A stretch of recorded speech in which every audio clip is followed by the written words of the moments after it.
Madame, monsieur, bonjour, bienvenue sur Rémi TV, la web TV qui vous parle de Villemomble.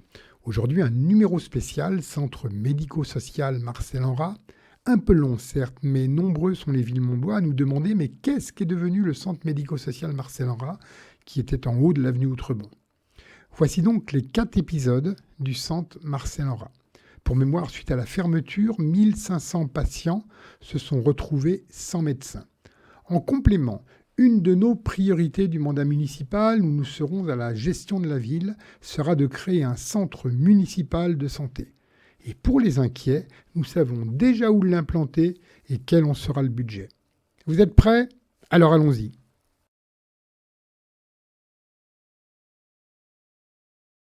Nous allons maintenant vous raconter l'histoire du centre de santé Marcel Henrat. Comme vous le savez peut-être, il existait à Villemomble un centre de santé créé en 1937 par monsieur Marcel Henrat, qui était ingénieur des arts et métiers. Ce centre se situait initialement 46 avenue du Raincy à Villemomble. À l'époque, on parlait plutôt de dispensaire. Pendant la guerre, ce centre a caché les habitants qui étaient recherchés par les nazis. C'était donc une véritable institution à Villemomble, avec un panel de médecins à faire pâlir la moindre maison médicale. En 2015, la municipalité calméjane décide de vendre le terrain et la maison que monsieur Marcel Henrat avait légué à la ville. Pourquoi ? Ce sera dans un prochain épisode. Janine, que nous avons rencontrée, a été la dernière infirmière en poste au centre Marcel Henrat. Il était donc une fois le centre de santé Marcel Henrat, épisode 1. Bonjour Janine, Bonjour, comment vas-tu ? Jean-Marc, ça va, merci. On est devant le centre Marcel Henrat qui vient juste d'être fermé. Je crois Voilà. que toi tu as travaillé dans le centre Marcel Henrat qui était avenue du Raincy. Oui. Est-ce que tu peux un peu nous raconter ? Il n'y a pas de souci, je vais un petit peu vous en parler. Dis-moi. Voilà. Donc, j'ai passé 20 ans au centre Marcel Henrat, qui était dirigé par Madame Moore et dont le maire était Monsieur Calméjane. Jeanne, qu'est-ce que tu y faisais au centre ? Donc, au centre, on faisait tous les soins, comme toutes les infirmières. Donc toi tu étais infirmière, c'est ça ? Moi, j'étais infirmière, je suis restée 20 ans au centre. Au départ, je suis arrivée, il y avait une dizaine d'infirmières. Mhm. Petit à petit, on trouvait que c'était trop d'infirmières par rapport au travail, parce que les infirmières au départ aidaient les médecins. D'accord. Maintenant, nous, on aide les médecins quand ils en ont besoin. On préparé les salles, etc., et les secondait dans leurs travaux. Ensuite, Donc quand tu parles de médecin, qu'est-ce qu'il y avait comme praticien au centre ? alors, au départ, il y a toujours eu tout. C'est comme un petit hôpital. Alors, c'est-à-dire Voilà, tout. il y a tout, il y a du rhumatologue, du gynécologue, des radiologues, des ophtalmologues, des phlébologues, Des médecins généralistes. les médecins généralistes, bien sûr, les dentistes, la cardiologue. Waouh, On avait même 2 cardiologues. Donc après il y avait l'orthodontie aussi. Donc il y avait une grosse, il y avait un gros menu, on va dire, comme le médecin. Beaucoup de brassage. D'accord. Voilà. Et alors les locaux étaient utilisés que par ces médecins ou il y avait d'autres intervenants ? Il y avait d'autres intervenants. Alors donc il y avait les médecins, mais il y avait le département qui intervenait pour la prévention dentaire. Ouais. On avait Alzheimer qui intervenait pour faire ses réunions. On avait la PMI qui faisait les consultations d'enfants dans le centre aussi. Donc dans le centre, il y avait la PMI qui faisait les consultations aussi dans le centre. Et les locaux étaient loués donc, je pense que les locaux étaient loués, oui, parce que la PMI faisant partie du département, je pense que tout ce qui était département devait être loué au centre. Voilà. Et en plus, on avait des locaux au-dessus qui étaient loués au service de soins à domicile et un service d'aide ménagère. C'est-à-dire que le centre était vraiment optimisé et était utilisé en permanence. Il était utilisé en permanence. Voilà. Est-ce que tu sais en fait comment... monsieur Marcel Henrat était un monsieur âgé et donc ce centre a été, si je ne me trompe pas, légué à la ville, c'est ça ? Alors le centre a été légué à la ville, c'était un deal qui était convenu avec la mairie. En donnant ce centre, le legs était qu'il fallait qu'il continue à faire un centre de santé. D'accord, donc le terrain, la maison, monsieur Marcel Henrat a dit je le donne à la ville pour peu que ça continue à être dévolu à la santé. Voilà, il faut que ce soit dévolu à la santé. faut que ça reste complètement à la santé. D'accord. Tu as connu, toi, la famille Enra? Alors moi, j'ai connu la fille Enra, avec qui je lui ai posé la question de voir si je pouvais rencontrer sa mère, justement pour avoir ce fameux legs. Ouais. Et gentiment, elle m'a répondu, je peux pas, parce qu'elle va pas très bien, elle a plus de 90 ans. Et voilà. Et je lui ai demandé si elle pouvait dire quelque chose, mais en fin de compte, faisant partie de la mairie, je me permets de rajouter, c'était un petit peu difficile pour elle de donner une... Et à l'époque, c'était donc Robert Calmejane, le maire, c'est bien ça? Voilà. D'accord.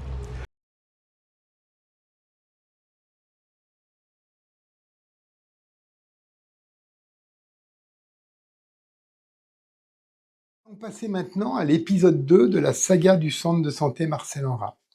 Pour mémoire, en 2015, la municipalité Calmejane décide de vendre le terrain et la maison que M. Marcel Enra avait cédé de la ville, et Patrice Calmejane décide de le vendre à un promoteur. Oui, le centre avait des difficultés financières. Janine, la dernière infirmière en poste au centre, nous raconte. Maintenant donc, Marcel Enra, épisode 2. Donc Janine, tout à l'heure, on a parlé de l'histoire du centre Marcel Enra, ce que toi t'en as connu en tant qu'infirmière, avec les médecins, avec le fonctionnement. Voilà. J'aurais bien aimé que tu me parles de ce qui s'est passé à l'époque par rapport à des premières difficultés, donc de ce centre qui se trouvait avenue du Raincy. En fait, qu'est-ce qui s'est passé? Raconte-moi. Alors, il s'est passé à un moment donné au niveau du centre qu'il y a eu une très mauvaise gestion. D'accord. Aussi bien au niveau de la direction du travail qui n'était pas fournie. Ouais. Donc on s'est enfoncé petit à petit parce que les déclarations à l'URSSAF n'étaient pas faites. C'est-à-dire que c'était une directrice, c'est ça, qui ne faisait pas le boulot, d'accord? Oui, qui ne faisait pas du tout le boulot, qui ne faisait pas les déclarations à l'URSSAF, n'envoyait pas correctement au départ, avant l'informatique, tout ce qui devait être remboursé par la sécurité sociale, etc. Parce que les gens payaient que le ticket modérateur. Et après, il y avait tout le remboursement qui est fait maintenant. Qui est fait au centre. Par télétransmission au centre, etc. Donc ça, petit à petit, au fur et à mesure, l'URSSAF réclamant, mettant des amendes, ça finit par éclater. Et la ville a aidé ou pas? Et la ville a commencé à aider une fois, mais n'a pas aidé plusieurs fois. D'accord. Et donc la directrice était une directrice qui était du centre, mais qui n'était pas de la mairie. Hein, qui n'était pas de la mairie. Voilà. Et donc la mairie est-ce que la mairie à l'époque a souhaité venir voir, aider, financer, rattraper, mettre éventuellement un cadre de la mairie pour aider?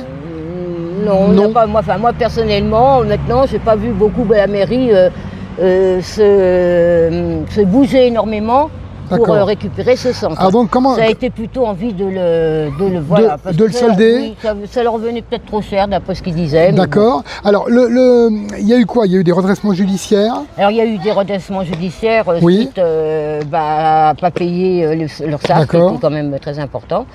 Et donc ça a été un petit peu renfloué, on va dire, par la mairie. Donc la mairie continue à donner des subventions, a donné des sous pour que le centre marche. Et puis petit à petit, c'était pas la volonté du maire que ça fonctionne. Donc petit à petit, on l'a laissé couler. D'accord. Et donc à l'époque, le maire, c'était Patrice Calmejane, c'est ça? Voilà, c'était bien Patrice Calmejane à l'époque. Oui. Et donc qui n'a pas cherché spécialement à sauver en fait ce centre? Non, parce que ce qu'il voulait, c'est surtout faire une construction. D'accord. Donc il a vendu le terrain là-bas à un promoteur, c'est bien ça? D'après ce que j'ai pu entendu dire, mais normalement, ce qui n'est pas normal, je trouve, c'est qu'il ait gardé ce qui devait être prévu au départ, au moins pour les centres de santé. Oui. Apparemment, il a été donné à la PMI. Alors je trouve ça un petit peu... C'est-à-dire qu'en fait, le legs de M. Marcel Enra était un legs. Pour que ce centre reste un centre de santé, quoi qu'il arrive. C'était le deal de M. Enra. De M. Enra. Madame Enra. D'accord. Et donc finalement, en fait, ce terrain, la mairie l'a revendu à un promoteur, c'est bien ça? Et on sait ce qui est devenu ce legs ou pas? Alors là, on ne le retrouve pas dans les papiers. À mon avis, la mairie devait les avoir, mais vu les redressements, etc., certainement, on n'a pas mis les papiers. D'accord. Donc ça veut dire qu'un terrain qui était prévu là-bas pour un centre de santé s'est transformé en immeuble. Alors c'est vrai avec une crèche en dessous, mais en immeuble. Et le centre a disparu. Voilà, et donc après, par rapport à tout ce que tu nous as dit tout à l'heure, qui était vraiment un centre énorme, tu parlais d'une petite clinique, on en est arrivé donc à venir ici. Avec 3 malheureux médecins. Avec 3 médecins, un dentiste.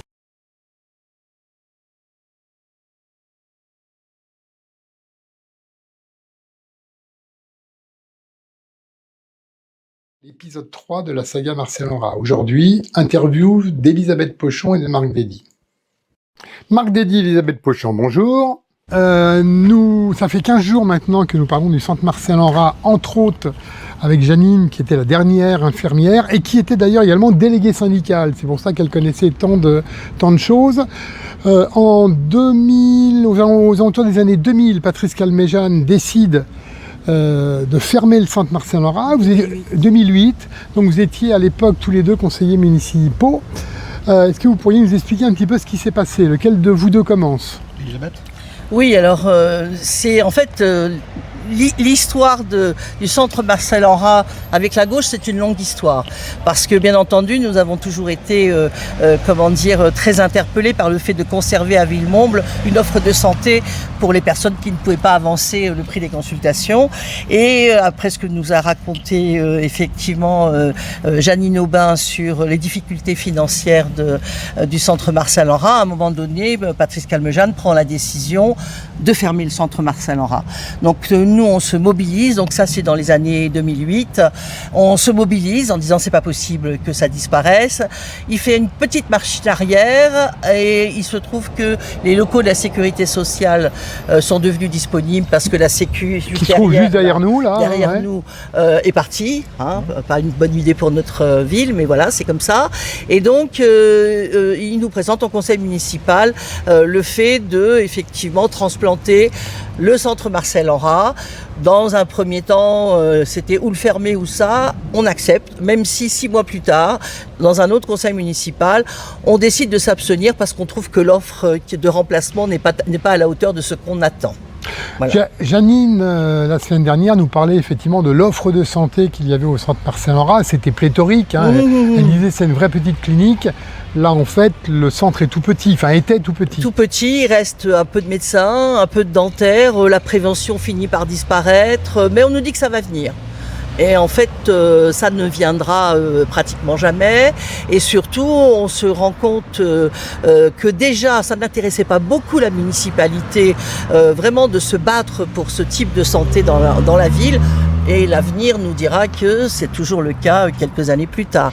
Marc, tu voulais peut-être... Oui, ce que je voulais dire, c'est qu'il faut savoir que le centre Marcel Henrat est géré par une association. Et Elisabeth rappelait notre action comme élue.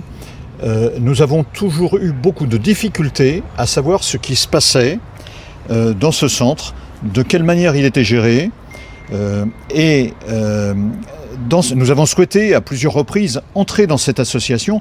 Alors c'est une association très particulière qui est organisée pour que justement les membres qui souhaitent simplement adhérer à cette association ne puissent y entrer que s'ils sont cooptés par ceux qui y sont déjà. Donc autant vous dire que nous n'avons jamais pu rentrer dans cette association jusqu'au moment très récent où on découvre un trou abyssal, et alors là, il n'y avait aucun problème, on pouvait venir, et on nous a même proposé éventuellement le poste de trésorier, ce qui est quand même extraordinaire. Histoire de pouvoir nous faire porter le chapeau sur la dette. Alors, donc en ce moment, le centre est fermé. Dans le prochain épisode, on verra effectivement pourquoi le centre est fermé.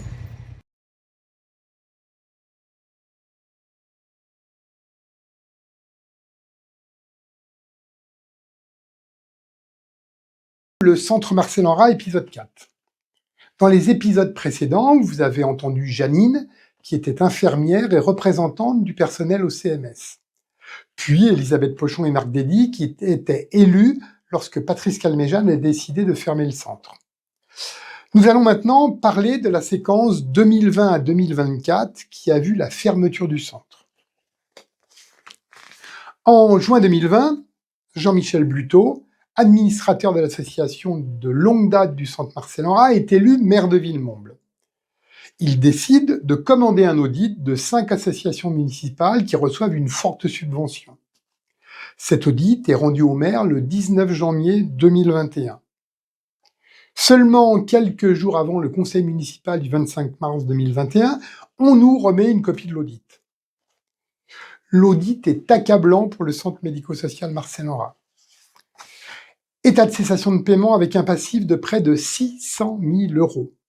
irrespect des règles de comptabilité, l'absence de bilan presque chaque année, non-paiement des dettes d'impôts, irrégularité de gestion de l'association, un déficit gigantesque, des assemblées générales pas toujours réunies, la confusion entre adhérents et élus municipaux, un bureau d'association fantôme, tout cela sont pointés dans l'audit. La responsabilité de la présidente, Madame Anne Lecoeur, de la directrice du centre, Madame Sophie Gilles, de la trésorière, Madame Françoise Seronde, sont bien évidentes. Mais également la responsabilité des majorités municipales de Patrice Calmejane, qui ont accordé des subventions annuelles importantes et successives sans bilan financier ni compte-rendu d'Assemblée générale, comme l'indique d'ailleurs l'audit, ainsi que la responsabilité de tous les membres du conseil d'administration du centre médico-social. Jean-Michel Buteau étant à la fois élu de longue date dans la majorité Calmejane et administrateur du centre Marcel Henrat depuis 2014, il votera sans réserve le 4 juillet 2019 avec les autres membres du CA le rapport moral et financier avec un déficit cumulé de 445 000 €. De nombreux colistiers de Jean-Michel Buteau et d'Anne Lecoeur sont entrés au CA du CMS Marcel Henrat de façon opportune en juillet 2019, donc avant les élections, en faisant obstacle à d'autres adhésions. Une situation qui illustre les querelles politiques entre le maire actuel et l'ancien maire, dont le centre de santé Marcel Henrat a été l'objet. D'ailleurs, Elisabeth Pochon et Marc Dédy l'ont très bien expliqué dans l'épisode 3. Dans cette catastrophique histoire, la directrice du centre Marcel Henrat, qui était aussi mandataire financière du candidat Buteau en 2020, alors, avant de continuer, je voudrais vous rappeler que le mandataire financier est la personne la plus importante dans une campagne, puisqu'elle gère les comptes de campagne et échange en permanence avec le candidat. Cette directrice, donc, est partie avec une rupture conventionnelle alors qu'elle avait commis de graves fautes de gestion du centre. De manière étonnante, aucune plainte n'a été portée contre elle. Monsieur Buteau n'a rien dit. On croit rêver. Savait-elle des choses qui pourraient gêner? De l'argent public a été utilisé dans cette affaire et cela ne gêne personne dans la majorité. Sauf nous dans l'opposition, qui avons saisi le procureur, le préfet et avons été auditionnés par la police. Monsieur Calmejane, lui, n'a pas apporté plainte. On peut d'ailleurs se poser la question quand on voit tout ce qui a été dit au-dessus. Le compte-rendu de l'Assemblée générale du 4 juillet 2019, dont nous avons pris connaissance, est édifiant. Il met en évidence la connaissance de la situation dégradée du centre médico-social Marcel Henrat bien avant l'audit, par les mêmes qui ont désigné pour seule responsable la présidente de l'association. Et on nous a dit, on ne savait pas. Oui, Madame Lecoeur, alors présidente, n'a rien fait pour gérer le centre. Oui, la directrice a fait de très très graves fautes. Oui, il y a eu des facturations douteuses, la CPM est d'ailleurs intervenue. Oui, Monsieur Buteau ne pouvait pas ne pas être au courant puisqu'il était administrateur et très proche de la directrice du centre Marcel Henrat. Dans cette situation ubuesque où l'argent public file entre les doigts bien trop facilement, le seul qui a tiré le signal d'alarme en 2019, c'est Marc Mazur, alors adjoint au social de Monsieur Mage. Monsieur Buteau, alors dans l'opposition, poussait des cris d'orfraie en criant « Au complot !» Et là encore, il ne s'est pas posé la question sur la gestion. Qui pourra croire cela? Non, il était au courant, bien trop content d'avoir la main sur le CMS Marcel Henrat. Par la suite, Monsieur Marc Mazur, qui n'était plus élu, a eu le courage, il faut le dire, d'essayer de pérenniser et redresser le centre médical. Pendant 2 ans, il a passé ses soirées et des week-ends découvrant chaque semaine toujours plus de mauvaise gestion, d'incompétence à chaque fois qu'il ouvrait un tiroir ou une armoire. Il pourrait presque en écrire un livre. Le centre a fini par être mis en liquidation judiciaire. 1500 patients restent sur le carreau. Finalement, Monsieur Buteau préfère peut-être cela puisqu'il n'aura pas apporté plainte contre ceux qui, comme lui, étaient au courant de tout cela et n'ont rien fait, si ce n'est continuer à alimenter en argent public, le vôtre, votre argent, le centre Marcel Henrat. Voilà, vous aurez compris à cette longue présentation, et je m'en excuse, mais il fallait pouvoir expliquer clairement qui sont les responsables de la faillite du centre Marcel Henrat. Mais rassurez-vous, je ne lâcherai pas l'affaire, et je vous assure que les responsables devront rendre des comptes devant l'Émile Montblois. Voilà, c'est terminé pour aujourd'hui. N'hésitez pas à nous joindre par mail à mi.tvi93250@gmail.com. Je répète, mi.tv93250@gmail.com. À la semaine prochaine et d'ici là, portez-vous bien.